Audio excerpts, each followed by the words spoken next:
Hey! So, it's another review. How great is it? Exhilarating, isn't it? I'm kind of making more videos because I'm making up for the content that I didn't put up, at the time I should have put it, but, I didn't do so because I had other things keeping me occupied or keeping me from making that content. I'm making the content now and releasing it now for your enjoyment. And, well, that about sums it up. So, try the best I can because she's asleep there. I'm not gonna wake her up for doing so. But obviously, again, same thing that I always say. You can tell by the title. I will be reviewing the Natsuno Daisa. That's how you pronounce it in English. I also call it by the name The Seven Deadly Sins, which I like. I just prefer calling it that to this one. But other things I prefer calling them by the Japanese name if I can pronounce it just fine. I always get stuck in the last. Like I always go, it's Tai. It's supposed to be Taisa, but I go Taisu. So I always go like that. It's the Natsuno Daisa. That's how you pronounce it. 70%. Also, yeah. I'm gonna review that because it's another great series. It's a lot of fun. You should watch. You should read. Actually, you can't watch it. It's not animated. You can read it. So yeah, that's that. Yeah, you'll read it. It's really a lot of fun. Really cool. So basically, I'm gonna do quickest review I can of this really quick because not much happened, just stuff. That's it, basically. Uh, basically, we start off this chapter with apparently King Arthur being in the gate entrance of the castle of Leonis. That's how you pronounce it. Sorry. And then Henry's just like, what the fuck is the king doing here? And then he's like, the King Arthur, because he's a king from the kingdom, the South Kingdom to be exact, because there's like apparently four kingdoms in the world of Seven Deadly Sins. So yeah, there's that. Basically, he's outside, nobody knows why, and then I said that sound, sorry, and then Hendrickson basically goes like, well, I gotta go. I guess I gotta go meet him. I gotta, got another choice. Then he basically goes outside, and then he sees these humongous army and King Arthur on a horse with his trusty, guards, whatever, warriors, knights, whatever you call them. I don't, we don't even know at this point. Uh, yeah, and then apparently Hendrix is just questioning him, telling why is he here and all that, and basically Arthur tells him, I'm here to see the king because I'm just, to repay a debt. And then Henry Shaker basically says, well, oh god, of all times, the king now? Jesus, in his head. Like basically he comes up with an excuse saying the king is severely ill at the moment, so he can't see you. And then but oh sorry, beforehand, I gotta skip a little bit. Basically, there was a huge army that Arthur had beside him.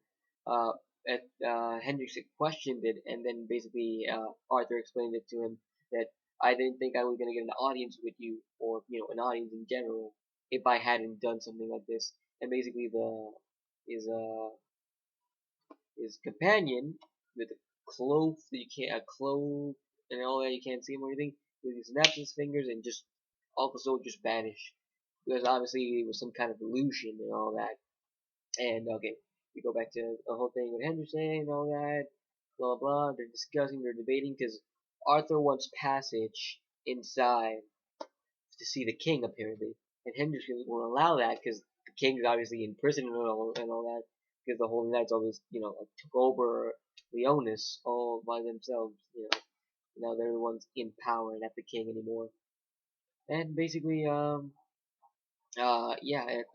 we Arthur catches up to the fact that Hendrickson is being kept occupied or um, at kept how do you say this? He's he's he won't let him give him passage because there are matters that he needs to attend to that are really something. Really, that's best I can, say. And yeah, and then basically he says, "I'll help you out. You know what? You're in trouble. I'm gonna help you out." And then we skip the scene and we go to where Elizabeth is. We go to Elizabeth because last chapter before that we left out where Elizabeth got stolen by somebody, taken and all that, and basically she gets teleported into the dungeon of Leonis, the underground dungeon and all that, and in the underground dungeon, then she's just like, where am I, and like, all that, and then the person who took her just for a few seconds is standing right behind her and says, "Welcome to Leonis, princess," or "Welcome to Leonis, not princess." I'm just, saying. And basically, then she banishes the person who took her, and then we see the hawk.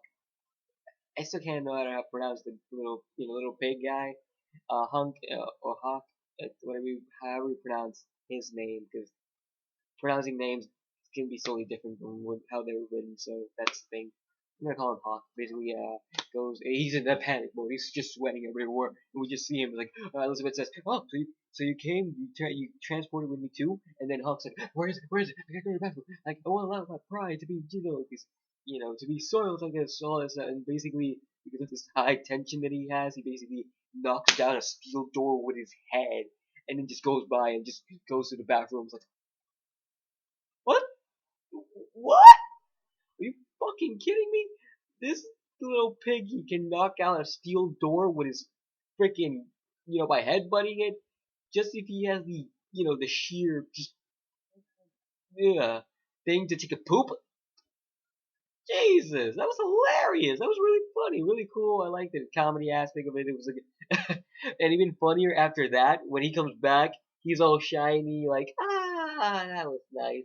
But he's also leaking a little bit blood from the headbutt that he gave to the steel door, and it's just really funny, really hilarious. Not to mention the author also took some time to have a little square, a little box to have the word sound effects just flowing out of him taking a poop, and that was just what.